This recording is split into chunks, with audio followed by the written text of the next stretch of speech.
Okay, this is about philosophy for beginners, and this is the book which I'm holding here, which has now been out 30 years and has been published in at least 30 countries and many, many different languages.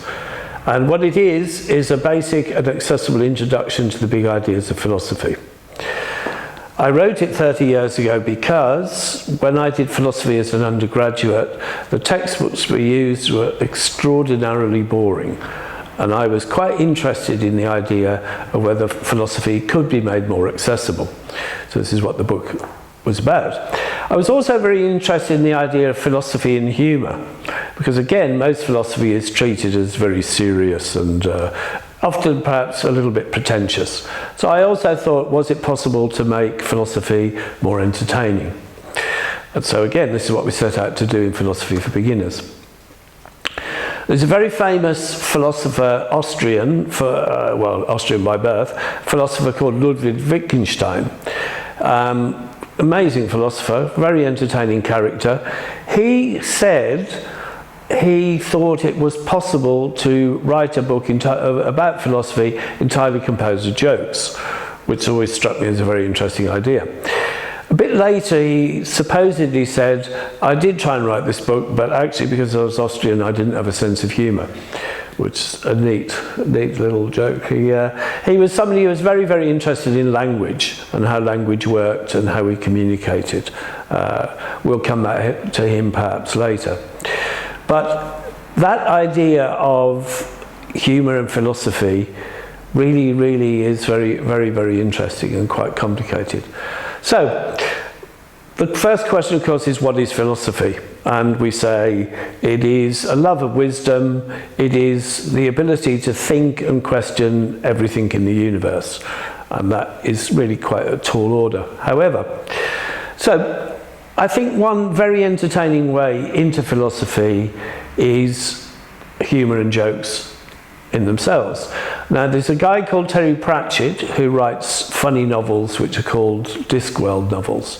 And one of his books is called Small Gods, in which he tackles the big questions about philosophy, the universe, and so on and so forth, in his own rather inimitably funny way. So this book, Small Gods, it's about dogma, philosophers, ideas, the universe, and there's a boy called Bruta who has an extraordinarily good memory and who is very puzzled by the idea that the universe sits on the back of a turtle, or possibly several turtles. So, you know, if you want a way into philosophy that's non-threatening, that might be a good place to start, or with the cartoons of Charlie Brown, Peanuts, great philosophical ideas in there.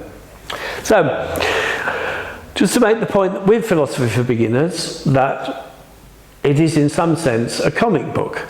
And this is interestingly problematic because a lot of academic philosophy, frankly, sees itself as terribly important and, you know, very serious. And philosophers, in some senses, see themselves as a priesthood, and they don't want to give out the mystery to the peasants, as it were.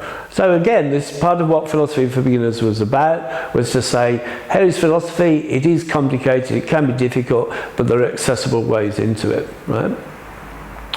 So, Wittgenstein also said, musing on what the world was like, he said, I'm not sure why we're here, but it's not a great deal of fun. And again, this is a whole section of philosophy about values, ethics, ideas, what it means to live a good life. And that was the question that Socrates, is another very famous early Greek philosopher, said, what does it mean to lead a good life? I mean, the actual phrase for which is remembered is, the unexamined life is not worth living. And that, again, was the beginning of a whole series of questions about values, ethics, political behaviour, how we should treat other people, and so on and so forth. So, these are, another great line from one of the Pratchett book, Small Gods, is he quotes somebody who says, I used to think I was stupid, then I met the philosophers, which is also a nice line. So, There's another famous line that he Pratchett uses in the book, which was this question about if a tree falls in the forest and there's no one there to hear it, does it make a sound? And this does rather neatly encapsulate a number of questions about what knowledge is, what human knowledge is, how we know things, how we see things. Does the thing exist when we're not there to see it? And do these things exist?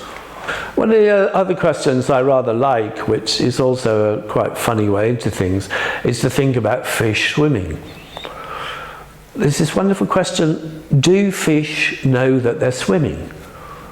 And it's a sort of obvious question, but then you begin to think about it. It raises all sorts of interesting issues, like what is consciousness? What does it mean to be an animal? What's our relationship to animals? To know something, to think about swimming, is to think about language. And this really hones in on one of the big questions in philosophy, which is, what is language and how do we use it?